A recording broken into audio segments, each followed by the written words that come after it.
The sixth, entitled ASEAN's Mounting Hopes for Japan, is with Robert Shaplen, Far Eastern correspondent of The New Yorker. You know, when I was in the United States, my literary-minded friends made very extolling remarks about the style, literary style of the New Yorker magazine as compared with other magazines or other forms of what we sometimes refer to as ephemeral literature. And could you tell us something about the literary style of the magazine? Well, the style has sort of evolved, I think, over the years. Initially, it was started out as a humor magazine, as you said, and I think the style as such, as it exists today, didn't really come to fruition until sometime in the 30s and 40s, as it became a more serious magazine, which was really not till the war started, I think. It started out as a New York humor magazine, then became, oddly enough, an international magazine first. Secondly, after the start, as a result of the war, and then became a national magazine, so that today we run articles and stories which deal with all parts of the world as well as the United States. But the style as it exists now, I think, became more noticeable about the mid-40s or 50s. It's a careful style. A lot of people think it's too complicated. A bit too lengthy, too. A bit too lengthy, and I'm probably one of those more guilty of that. But it's, in a way, each writer really does have his own style, but he writes to a sort of New Yorker audience, or what he considers a New Yorker audience, which is a highly sophisticated, metropolitan, cosmopolitan audience. International, again, probably half its 500,000 circulation is in New York or around New York, and the rest is around the country and the world. But each writer does have his own style. For example, John McPhee, who many consider to be perhaps the best writer on a magazine today, has his own unique style. Liebling did, who's now dead. Certainly the humor writers like Perelman, Benchley, and others did too.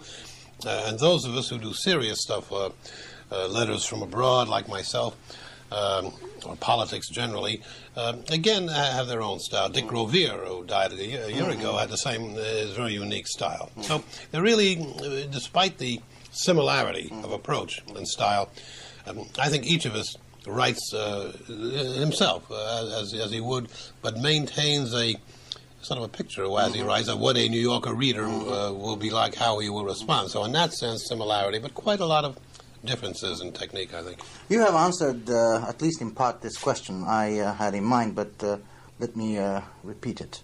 What would you say is the profile of the average New Yorker reader, if there is any such thing as the average? It's hard to say. Certainly college degree, I mean, as a rule, although some high school readers too, probably. Probably middle-aged, 40, 45, 55, or maybe younger. A lot of people who are in business, career people, professional people, intellectuals certainly, but a rather wide swath. It cuts across a lot of America. People, I mean, you run Ross, the original founder, used to say that the magazine is not for the little old lady in Dubuque, Iowa. Or in tennis shoes. Or in tennis shoes, right? But no, I mean, it's not meant for a small town audience, and yet I run into people in small towns in America and way out of the way places in Asia who've read the magazine, who read it. But essentially, I would say a cosmopolitan, college-educated, sophisticated, fairly successful audience, successful financially. In the professions. In the professions and business. And in business. And business, too. Yeah. For example, the advertising is sort of called Madison Avenue type advertising. It's in that sense geared to the business world. Now, politically, where does the New Yorker magazine find itself across the political spectrum? Left of center. Oh, I see, left of center. Yeah, it's more on the liberal side. Oh, yeah, liberal left of center, and some issues, such as the Vietnam War, about Mr. Shawn, now the editor, the only been two editors, Ross, Shawn, felt very deeply about the war, very much against it, and almost new left in those days, some people maintain. I was out in Vietnam at that time, so I mean, I was not that far. I was against the war. I didn't approve of sending 500,000 men there, but I did believe in a certain Vietnam commitment. And the editorials in Talk of the Town used to be further to the left than I was doing reporting on the ground, you see. So, but basically left of center. I see. Now, to change the subject, how would you compare the people of New York City and those of the city you are now visiting and know so well, that is Tokyo? I wish I did know it as well as all that. I'm beginning to learn it. Well, you know, it's interesting. I coming back to Tokyo now. I moved back from Hong Kong to America 2 years ago, as I think I told you. And I go to New York 2-3 days a week. I live out in New Jersey, so I see both. But you come to Tokyo. I mean, first of all, New York has changed a great deal in the last 10 years. It's no longer a safe city, for one thing. It's a very unsafe city, whereas Tokyo is, you can walk anywhere, any time of day or night. And therefore, you see this reflected in people's attitudes. In New York, people walk around literally frightened of each other and look over their shoulders. You go into an elevator, you look who's in the elevator with you. Subways, which you never do around Tokyo. So in that sense, which is a social observation, really, the people are different. And this is reflected in people's attitudes, I think. In friendliness. New Yorkers used to be friendly people, much less so today. Frightened. And the two cities, Tokyo is a far more congruent city. I mean, New York has become a chaotic city. People in one part of the city, partly for the reasons I say, will not even go to another part, from one of the 5 boroughs to another. Whereas in Tokyo, you may have Shinjuku, Shibuya, or Akasaka, all these different parts, and yet the city hangs together. Ginza, it all hangs together. New York does not hang together. And this is reflected in people's attitudes. There's a kind of latent neo-parochialism in New York as a result of this, I think. Yeah. Mr. Shaplen, your first arrival at Japan was at the time of General MacArthur's arrival at Atsugi Air Base. I understand, in fact, you were only 3 or 4 planes behind I remember something like that. And ever since that time, you have returned to this country how many times? Oh, about 10, 12 times, 10, 12 I guess. times, Yeah. right. I made a lot of short trips, but since 74, I probably spent a total of about a year here, I think. And you are back in Japan for a month visit, I understand, and plan to write another lengthy New Yorker article. Now, what are you going to address yourself to on the basis of your visit to Well, Japan you know, this time? it's interesting. There really is not an awful lot going on now. It's a quiet period. It's a flat period. I don't know quite why. It's just things are moving along. Economically, they're sound, although you're worried about certain aspects of the economy, but essentially still sound. Like everybody else, your national debt is too high and all that. It's about the same as ours, I think. But the two questions are really defense and economics. The auto argument, which is not a very sexy subject. Defense is a little more sexy. But I spent a lot of time talking about defense this time. I had a question of how fast Japan is going to move, in what direction, how far we should try to push you without over-pushing you. Very tenuous, Don't over-push us. I know, everybody tells me that, and I think you and I agree about that. I think most of the Americans realize that, too. And they've orchestrated a very careful plan, really. I've talked to a lot of my friends about this, to not push you too hard, at the same time to encourage you to spend more than you are spending, above the 9.7 limit. But I think they realize the limitations of the Japanese and the fact that you cannot be pushed too hard because the door will slam. So what we're trying to do is gradually inch the door open without having it slam back in our face. And I think this has to be handled very carefully. Well, my final question is about Japan's relationships vis-a-vis Southeast Asia.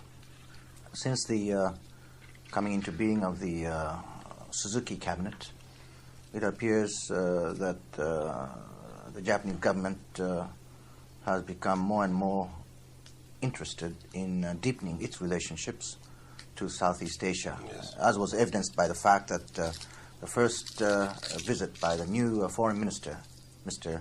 Ito, was to Southeast Asia. Now, do you think that Japan's deepening ties with Southeast Asia, particularly with ASEAN nations, will make any substantial impacts upon the power equation in this part of the world? Well, I think it could. I mean, I'm glad to see you really diving into Southeast Asia. In the last 6 years, again, 6, 7 years that I've been coming back, you wanted to get into Southeast Asia, but you didn't really know how. Very hard for the Japanese to project themselves, language being only one of the difficulties, and the image of the ugly Japanese still remained strong down there. But I think that's diminishing. The turning point, it really began to turn when former Prime Minister Fukuda went to 5 years ago, opened up the five project idea, which is still not borne much fruit, but that's because they haven't made up their minds about how they wanted to go about it. This offer still stands. That began it. And I think since then, you've come out of your shell more and been able to project a better image of Japan. They, of course, are very upset for a long time about Japan just taking instead of giving. We're just taking resources and manufacturing them here. I think that's beginning to turn now. Joint project and all that. Joint projects are increasing. The Vietnam situation, both the Sino-Vietnamese war, brief war, and the Vietnamese invasion of Cambodia and the incursions in Thailand have brought you closer to the rest of Southeast Asia, because they are depending on Japan more. They are eager now to have you take a stronger defense posture. They're not. They're worried about Japan going too far, but not to the point really of severe worry. That's changed. So I think there is a coming together of minds, a meeting of minds now, and I hope that continues. I think it's very important for Japan to play this role in the rest of Asia, along at the same time playing a more cooperative partnership role with us and Europe. You mustn't leave Europe out of this.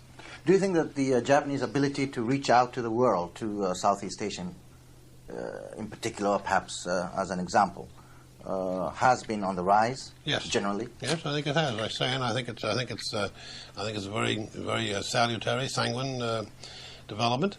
I think the Japanese still have some way to go in understanding all the Southeast Asians, because the people make the mistake of lumping the Southeast Asians together. They're all different. They're all different, as our mutual friend Yano-san will tell you. But you're helping Thailand now, for example. You're giving quite a bit of aid to Thailand, as we are.